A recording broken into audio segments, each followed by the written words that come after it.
I don't think we're ever going to really know why my mast broke, and it was a split second. I had just been through the centre of a depression where there wasn't a lot of wind.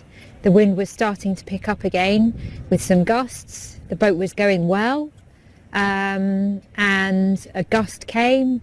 The boat lifted out of the water on the foils, started going really fast, and when it landed, the mast broke and fell down, and that was it.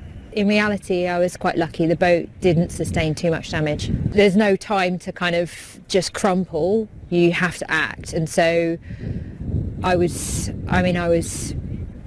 devastated, but kind of almost went into an autonomous state where I just went down below. I got the hacksaw, I got gloves, and I came on deck and methodically went round every single part that was holding the mast into the boat, and I just cut it and worked on that.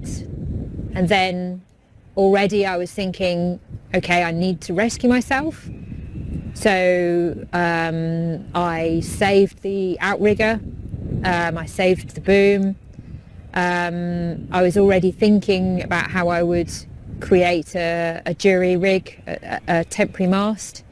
And actually I worked without a break for 3 hours solidly. Without even thinking about my situation, I just worked.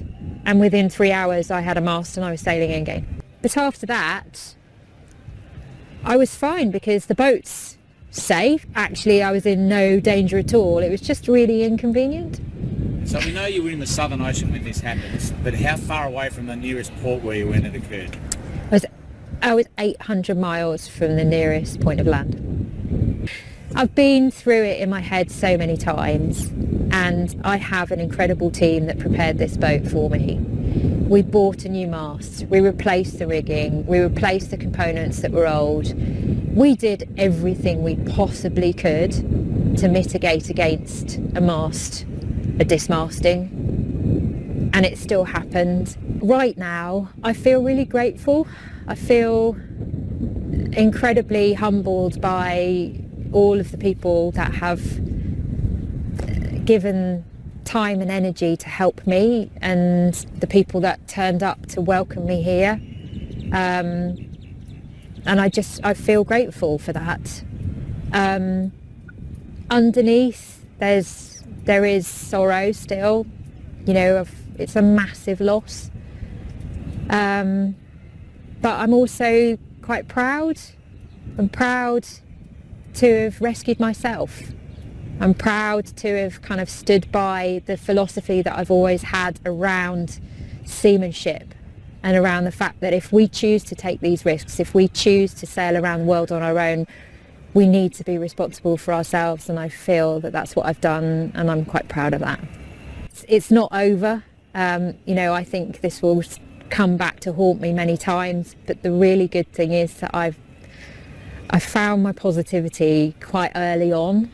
In the day after I dismasted, I was so desperately down. But I love being at sea. I love this sport. I love the person that it makes me become, and so yeah, I still managed to find some joy out there. The 4-year cycle for the Vendée Globe is nothing but hard work, especially for a team like ours, where we have to raise our funds as we go. After this, has your relationship with this boat changed? No, not at all. This boat is still an incredible weapon. I still am super proud to be the skipper of it, and we've got unfinished business.